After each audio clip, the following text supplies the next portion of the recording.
Welcome to the Buddhist Boot Camp podcast.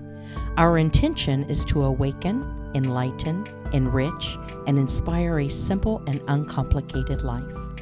Discover the benefits of mindful living with your host, Timber Hawkeye.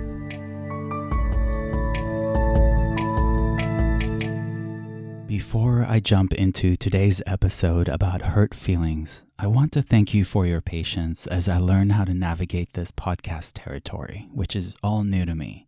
From being a sound engineer to producing quality recordings despite challenging limitations, like finding a quiet time to tape the show.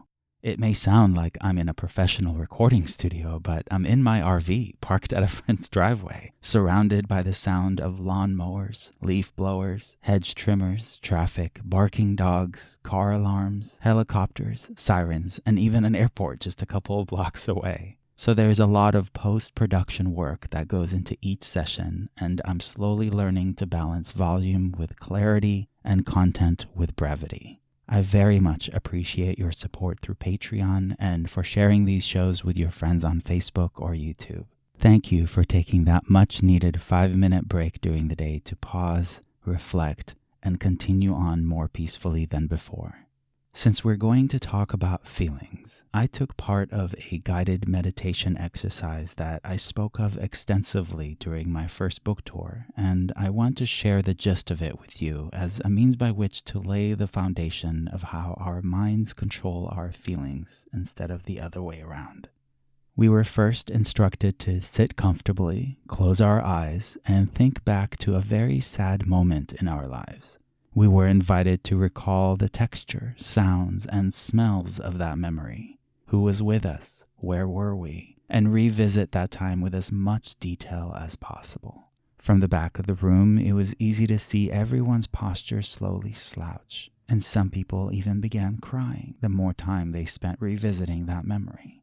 We were then instructed to think back to a very pleasant time in our lives, and everyone's posture immediately straightened as more details began to form in our minds. Some people were smiling broadly and even giggling to themselves.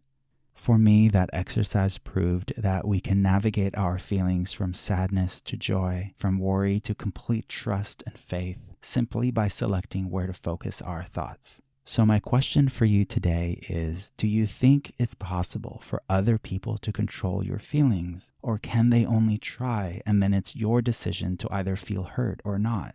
Surely you agree that someone can say something offensive to me, for example, but I can choose to not be offended, right? So why don't we practice that empowering choice more often? If you regularly blame other people for something that is not their fault, then you also make it other people's job to fix what is your responsibility to maintain.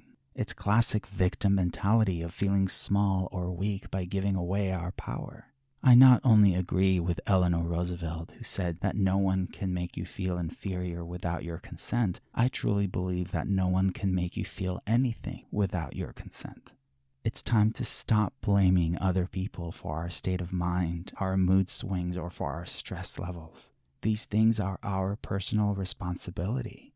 Stop giving strangers or those closest to you the power to manipulate your inner peace so easily. This also applies to compliments or praise received from people. Stay humble. Don't react. Just keep doing what you do, and some people will find value in it while others may not.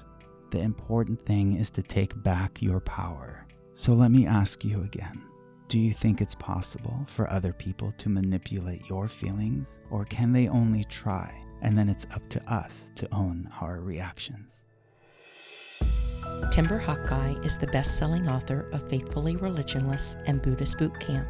For additional information, please visit BuddhistBootCamp.com, where you can order autographed books to support the Prison Library Project, watch Timber's inspiring TED Talk, and join our monthly mailing list. We hope you have enjoyed this episode and invite you to subscribe for more thought-provoking discussions. Thank you for being a soldier of peace in the army of love.